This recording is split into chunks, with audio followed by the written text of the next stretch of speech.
Hello, ladies and gentlemen. Welcome to a semi-new podcast in which we discuss Denver sporting news. We break down the games and we talk about what's to come for the teams we love, all through the lens of a bettor. This is the Denver Dollar, and I'm your host, Daniel Shalansky. Without further ado, let's get to it. The Nuggets do play tonight in the second half of a back-to-back against the Golden State Warriors in Oracle Arena. The game last night was an especially difficult loss. The Nuggets previously were 7 for 7 in the Aaron Gordon era.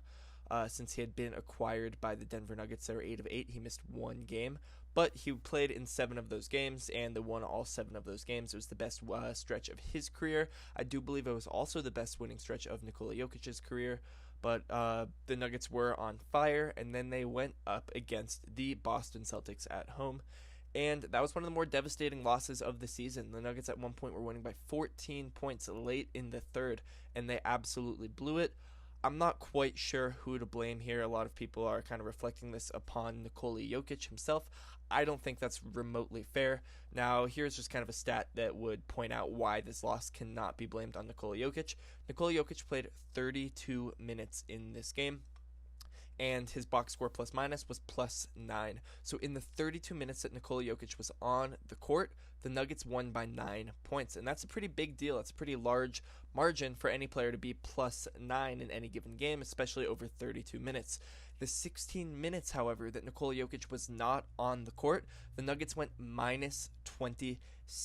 PJ Dozier was -30. Paul Millsap and JaMychal Green were each -23. Monte Morris was also so far in the minus. The bench absolutely lost the game for us. In fact, the Boston Celtics went on a 40-8 run at one point.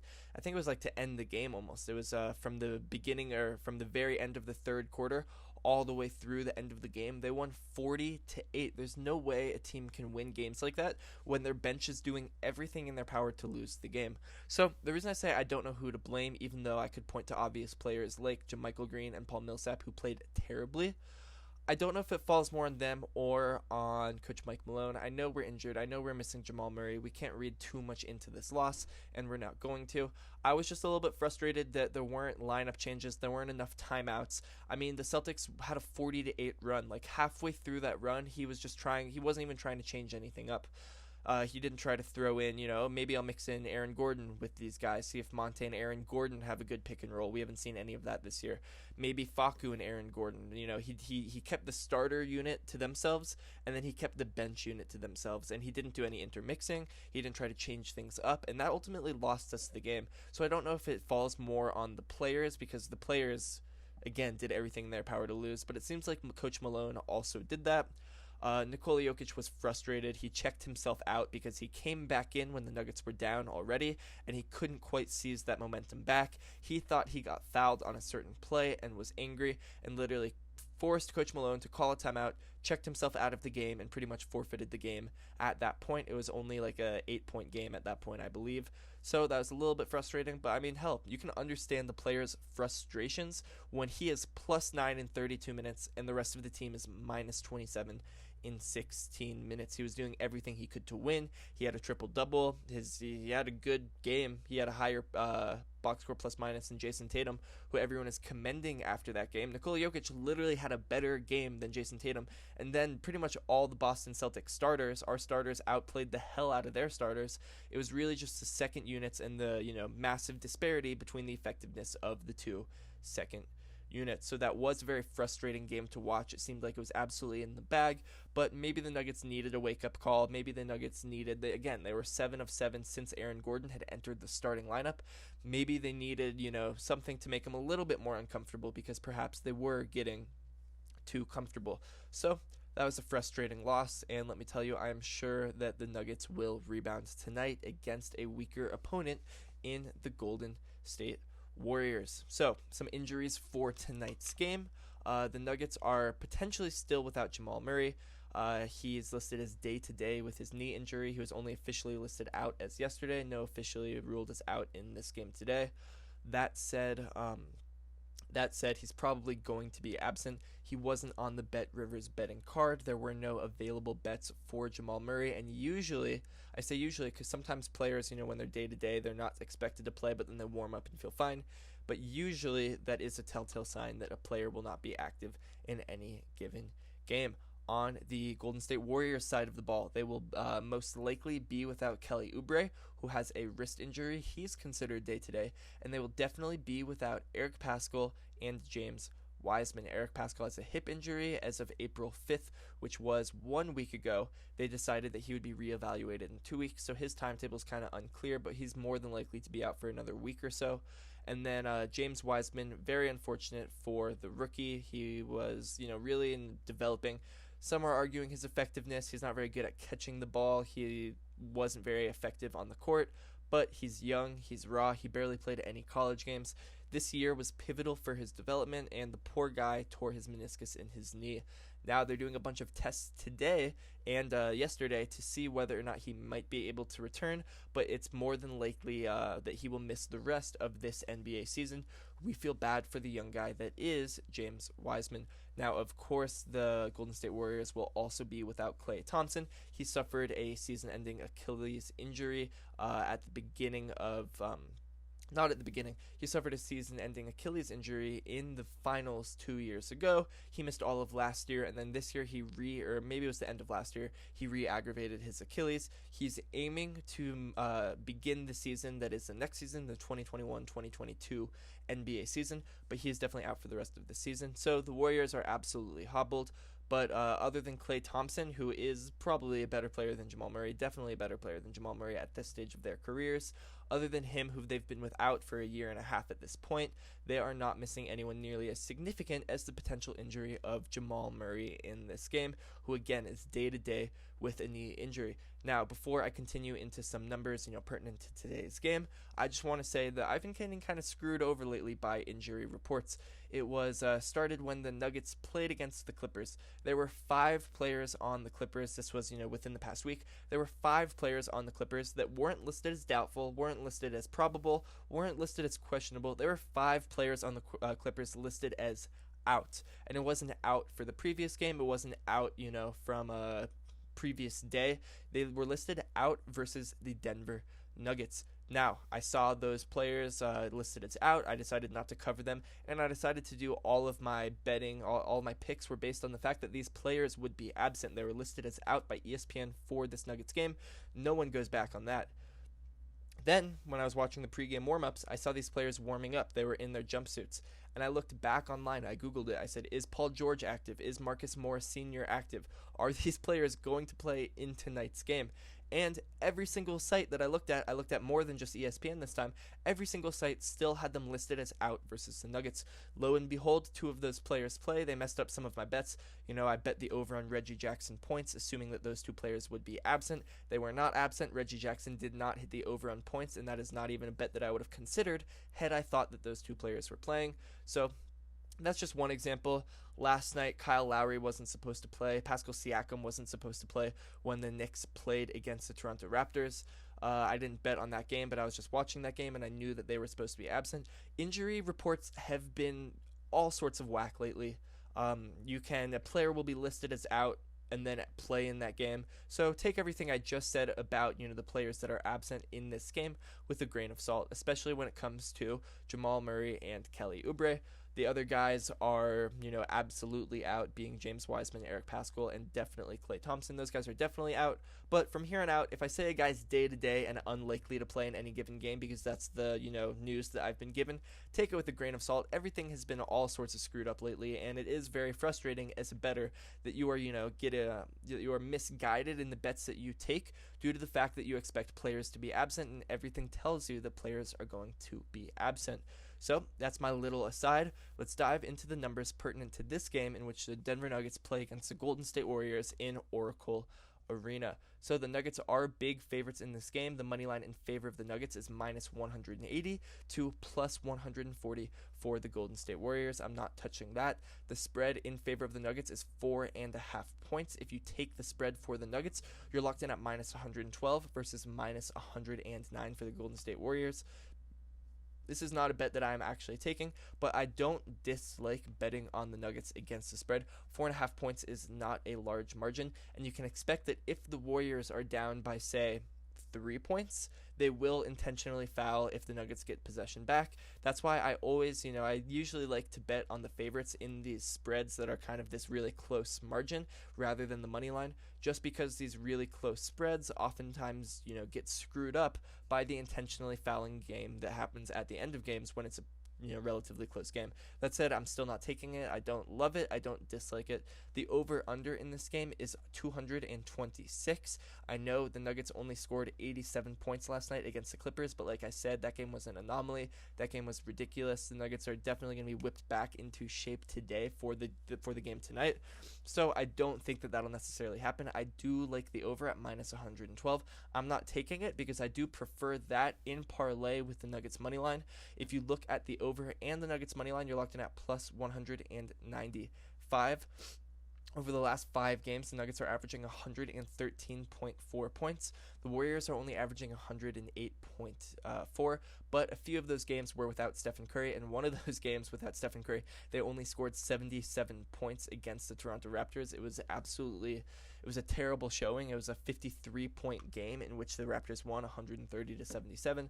With Stephen Curry, that's a completely different story. So I expect the Warriors, scoring margin or scoring to be way above this mark of 108.4, which is what they're averaging over the last 5 games. The Nuggets again are averaging 113.4, and that includes an 87-point loss a game where they only scored 87 points against the Boston Celtics. I do think both teams are going to score a lot more than they've been averaging over the past few games, leading me to think that the over is going to hit, and I do think that the Nuggets are going to win because the Warriors are banged up. You can't expect Steph to carry them completely, and the Nuggets are definitely hungry after that last loss was so disgustingly bad. So I am going to take the Nuggets money line parlayed with the over. That's at plus 195. I think that's a fairly good bet. The only other popular bet that I'm going to take is the 3-way money line in favor of the Nuggets because I am so confident that they win this game. They're locked in at minus 155 if you are to bet on the Nuggets in the 3-way money line. That's as opposed to minus 180 for the normal money line. The only difference is that this game cannot go into overtime or that bet will automatically be a loss. That said, I do not foresee this game going into overtime. I am absolutely willing. Well, historically, only 1 out of every 19 games this NBA season have gone into overtime, so I think it's a safe bet for you to take the 3-way money line in favor of the Nuggets, not expecting overtime. With all of that said, let's dive into individual player props. And then we'll finish the show just briefly discussing our patented tip-off analysis. So, starting with the Denver Nuggets, again, they will most likely be without Jamal Murray, who is absent from the betting card. That means we're going to look for his starting partner in the backcourt, that is Will the Thrill Barton. There is one bet I like for Will Barton, and the numbers absolutely support this bet. I'm going to take the over on his combined points, rebounds, and assists. He's locked in at 21.5 combined points, rebounds, and assists. The over is set at minus 125. Let me tell you this. Over the past week, he's averaging 25.6 combined points, assists, and rebounds. He is stepping it up in some of the counting stats categories with Jamal Murray's absence.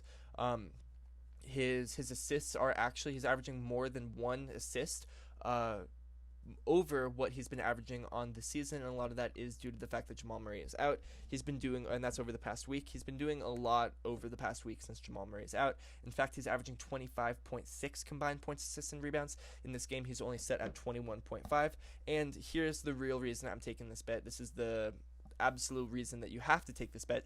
In 6 out of the last 6 games, Will Barton has exceeded this mark of 21.5 combined points, assists, and rebounds. 6 out of the last 6 games, and he's only locked in at minus 125 for the over. I consider that absolutely worth taking. For Michael Porter Jr., the next player that I'm going to discuss, there's another bet that I like for him, and I'm taking the over with points. If you've been listening to the show, you guessed that that would be my Michael Porter Jr. bet. Maybe rebounds, but over the past 2 weeks, I've taken this bet every single time and has only failed me once. I'm taking the over on his points at 19.5. Vegas is learning that he's scoring the ball a lot more, and it's starting to creep up. Listen to this. In the last game, Michael Porter Jr. had 22 points. He shot 12 3-pointers and only made a single 3-pointer. He went 1 of 12 from the 3-point line and still had 22 points and still exceeded this mark of 19.5. Just like the narrative that I'm buying that the Nuggets are going to be hungry and are going to want to rebound from the terrible loss last night, Michael Porter Jr., despite the fact that he scored 22 points, he had a terrible shooting night, and he is going to want to rebound himself. So, I believe it was 2 nights ago, he had 18 points. He had 18 points. I said that he had 18 points, or it wasn't 2 nights ago, it was 2 games ago, he had 18 points. He was set for the over-under at 18.5. I said he's absolutely going to hit the over because he only shot 3 3-pointers. He had 18 points and only shot 3 3-pointers. So far throughout this NBA season, he's taking closer to like 7 3-pointers, especially as of late. He's taking a lot of 3-pointers and he's taking them in bunches. He only shot 3 3-pointers. He was 0.5 points short of the over-under, and I said it was a weird low volume night for Michael Porter Jr. Expect him to shoot the ball a lot more. Lo and behold, he shot the ball a lot more. Doesn't mean he had any different results. He was 1 of 3 that night that he was really low volume. Last night he was 1 of 12, so he still only made 1 3-pointer. Expect him to be kind of somewhere in between that 3 and 12 range in terms of how many 3-pointers he shoots, but you best believe he will never have another 1 of 12 shooting night, especially from the 3-point line, especially this NBA season. Expect him to shoot closer to 7, make about 2 or 3 of those. I do absolutely think he'll surpass this mark of 19.5 points. He's averaging 21.8 points over the past week, 21.1 points over the last month, and in 7 out of the last 9 games, he has surpassed this mark of 19.5 points at minus 107 for the over. That is a bet that I have to take. Now, kind of on the opposite side of that thinking, I'm taking the under for Aaron Gordon points. He's locked in at plus 100 for him to get less than 12.5 points in this game. In the 8 games that he's played for the Denver Nuggets, only 2 of those 8 games has he secured more than 12.5 points. So his numbers with the Denver Nuggets suggest that you should take the under on the points. Well, he's been on the Denver Nuggets in the last week. He's only averaging 9 points per game over the last week. He only had 7 in the last game. His usage is down. It depends on how many cheeseburgers per se he's getting from Nikola Jokic, but I don't expect him to get at least 12.5 points, and you're getting better value with the under than the over at plus 100 versus minus 125. I'm taking the under there. Now, here is a bet that I want to take, but there is something holding me back from it, so I'm just going to discuss it. I'm going to let you make the decision yourself. I'm going to give you the numbers, but I personally am not taking this bet, and it comes down to Nikola Jokic's rebounds. He's set at 10.5 rebounds in this game. The over has bad value of minus 132, and the under has great value of plus 104. The reason why I think it's difficult is because he's hovering right around this mark of 10.5 rebounds. Over the last week, he's averaging 10 rebounds. In the last game, he had 10 rebounds. Over the last month, he's averaging 10.3 rebounds. So he's kind of right around this mark, but what would lead you to think that he would get the under is that he's only gotten more than 10.5 rebounds in 1 out of his last 10 games. Has he hit the over on this mark of 10.5 rebounds? So I would normally take the under, especially considering the fact that the under has way better value at plus 104 versus minus 132. I would normally take the under, but James Wiseman's injury combined with the fact that Kevon Looney is just not a very good basketball player lead me to think that Nikola Jokic is kind of dominate the glass in today's game, especially considering the fact that the Warriors are a jump shooting team. They're going to take a lot of outside shots, and they're going to miss a lot of outside shots because that's what happens with jump shooting teams. It's not nearly as effective as taking the ball to the paint. Not that every team can take the ball to the paint every possession. Teams could obviously adjust for that. You have to take jump shots to keep a team honest, especially when you have, one of the best shooters in NBA history, if not the best shooter in NBA history in Stephen Curry. They're going to be taking a lot of jump shots, and they don't have a very good big man to box out Nikola Jokic and keep him off the glass. So normally I would bet the under, considering the fact that, again, he's only hit the over in 1 out of the last 10 games.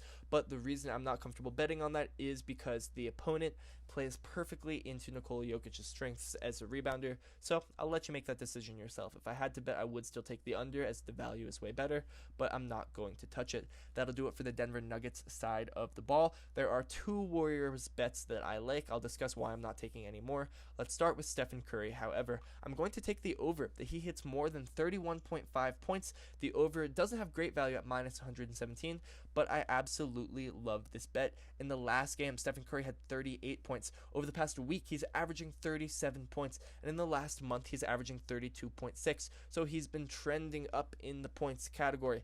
And not only that, in 6 out of the last 6 games, he's exceeded this mark of 31.5 points. So I'm taking the over. I think that if the Warriors want to, even stand a chance, if they're going to remain remotely competitive in this game, Steph has to score 31.5 points. I'm absolutely taking the over at minus 117. Now, Kent Bazemore. I didn't take any bets for Kent Bazemore because although none of these injuries, maybe Kelly Oubre, although none of these other injuries besides Kelly Oubre really pertain to Kent Bazemore, none of them are players that are in competition with the minutes that he would be getting. His minutes have really been ramping up recently, and they've also been fairly inconsistent before that. So I'm not sure if we're going to see another 32-minute Kent Bazemore game or another 16-minute Kent Bazemore game. I would lean towards the previous assumption that he's going to be closer to that 30-minute mark, but it's been really inconsistent, and I don't know why it's been so inconsistent with how many points with how many minutes he's been getting in every NBA game this season. But I am not comfortable betting on that, so I'm going to not bet on Kent Bazemore. Excuse me, I'm sorry. I'm going to not bet on Andrew Wiggins in addition to that. Not because we don't know how many minutes he's going to get. He's a starter, and he's been getting consistent minutes throughout this NBA season. The reason that I am not going to bet on Andrew Wiggins is because it's not because he's been inconsistent. It's because Vegas is kind of spot on with all of these numbers that they have. He's pretty much 50-50 right around these marks of 20.5 points, 2.5 assists, 5.5 rebounds, 28.5 player special. He's right around those numbers, and any one that I'm slightly leaning towards, the value is way worse than the other side. I'm not comfortable betting on Andrew Wiggins just because the fact that I think Vegas was spot on in his player totals in this game. So the other bet that I am comfortable with for the Golden State Warriors is I'm betting the under on Draymond Green assists. At 8.5 assists in this game, the over is set at minus 143. The under is set at plus 112. So you're getting such better value with the under, and I do think he hits the under. In the last game for Draymond Green, he only had 7 assists, so he was 2 assists short of this mark. Over the past week, Draymond Green is averaging 4.5 assists, so that's not necessarily great for him. And over the last 30 days, he's averaging, I think some of these numbers might be off, but Draymond Green isn't necessarily super close to averaging this mark of 8.5. And in addition to that, in his last 9 games, he's only had 3 games with at least 8.5 assists. So in 3 out of the last 9 games, he's exceeded this mark. So in 6 of them, he hasn't. And you're getting way better value with the under. I think you have to lean towards the under there, especially considering the fact that the value is better. So that'll do it for player props. I'm not going to discuss Kevon Looney because we don't know what his minutes will look like, and he's just not a very good player. The reason we don't know what his minutes will look like is because James Wiseman is out, and I could absolutely see the Warriors playing small ball and putting Draymond Green against Nikola Jokic. I think that would be way more effective than putting Kevon Looney against him. Steve Kerr knows better than I do, so he's probably leaning the same direction. So that'll do it for those, kind of player props. Let's discuss double-doubles and triple-double threats in this game, and then we're going to briefly wrap up the show with our tip-off analysis. So, Nikola Jokic, these are the worst odds I've seen for him to get a double-double all season long. For him to get a double-double, you're locked in at minus 715. Now, realistically, they should be closer to this mark. Hell, the odds should even be worse on Nikola Jokic, because if you're putting $100 down at these odds, we play this game every single time, if you're putting $100 down at these odds for every game this NBA season, you would only be up $57, and that is a huge investment to be making. If you bet $100 down every single game, you would be betting $5,300 just to get a $57 return of profit. It's too risky. I don't like it in this game. Again, these are the worst odds I've seen him to get a double-double all season long, minus 715. I'm not touching that unless it's closer to minus 500, and even those are terrible odds. They're typically lower and around the minus 300 mark. So even though some math supports that there is technically a positive return if you were to bet $100 every single game for Nikola Jokic on this bet, I am not comfortable taking it. These are the worst odds I've seen all season. That said, I will take Michael Porter Jr., and this is a bet that I've been loving lately. I'm taking Michael Porter Jr. to get a double-double in this game at plus 122. In 6 out of the last games, folks, in 6 out of the last 8 games, Michael Porter Jr. has gotten a double-double, and the odds are good here at plus 122. I don't know what there is is to not like about this bet. Over the past week, he's averaging 9.5 rebounds, but in the last game, he had 11 rebounds. He's absolutely been killing it in the rebound category. We know he's going to get 10 points. It's all about will he get 10 rebounds, and I love the value here at plus 122. I'm taking it. So, for Nikola Jokic, sometimes I've been betting on the triple-double. Matter of fact, I won money off of the fact that he would get a triple-double in the game against the Celtics last night. I was feeling it. He's gotten 2 triple-doubles in a row now. Some people are calling him the triple juggernaut, or the triple-dubbernaut. I think it's kind of a stupid nickname, but that's who he is. He's been getting a lot of triple-doubles lately. Here's a fun fact, though. He's gotten a triple-double in 2 out of the last 2 games. Over the course of the season, he has yet to have a stretch. Over the course of his NBA career, actually, he has yet to have a stretch of 3 games in a row where he gets a triple-double. So I'm betting against it. And the odds here are way better than they should be. Listen to this. He's plus 110 to get a triple-double. Even if I'm feeling a triple-double, I wouldn't take those odds. Plus 110 is not nearly good enough for someone who's only gotten a triple-double in 14 out of 53 games this NBA season. So I'm leaning towards betting that he doesn't get a triple-double. The odds that he doesn't get a triple-double are minus 139. Let's play the double-double game for Nikola Jokic not to get a triple-double at these odds of minus 139. If you were to put $100 down every single NBA game this season, you would be up $1,400. You would be up $1,405.8. So there's a huge return of investment there, and I don't know what Vegas is doing by making the odds so likely that he's going to get a triple-double and so unlikely that he won't, but I'm absolutely going to bet that Nikola Jokic does not get a triple-double at the odds of minus 139. That is way too good to pass up on, and I'm sorry, this is the first time I'm betting on him not to get a triple-double because these are the best odds we've seen for this specific bet all throughout the course of this NBA season. So, tip-off analysis. It's going to be brief because I don't know who the hell to bet on for this game. Nikola Jokic has a wingspan of 7'3". He's going to be going against Kevon Looney, who has a wingspan of 7'4". Fun fact, Kevon Looney has not taken a tip-off this NBA season. Even more fun fact, Kevon Looney and Nikola Jokic have never matched up for a tip-off in either of their NBA careers. So I have absolutely no basis to go on, no basis to make this prediction off of, other than the fact that Nikola Jokic has a shorter wingspan than him. He's probably slightly less athletic than Kevon Looney, but like I always say, Nikola Jokic has that veteran presence. He knows exactly when to jump. He times it perfectly, and he wins a lot of tip-offs that against people that match up pretty well athletically against him. He still wins them, so I'm not necessarily comfortable making this bet, so I will not tell you who to score first in this game. That'll wrap it up for my tip-off analysis, and that'll wrap it up for the show. Thank you so much for listening, ladies and gentlemen. I apologize for the rant that occurred pertinent to the Boston Celtics game last night, but I do think that information is somewhat related to the game tonight, and as fellow Nuggets fans, I know you appreciate the insight there and kind of the stats that, popped up there. Again, thank you so much for listening. Don't forget to tell your friends about the show. Don't forget to like and subscribe, and we will see you next time, folks.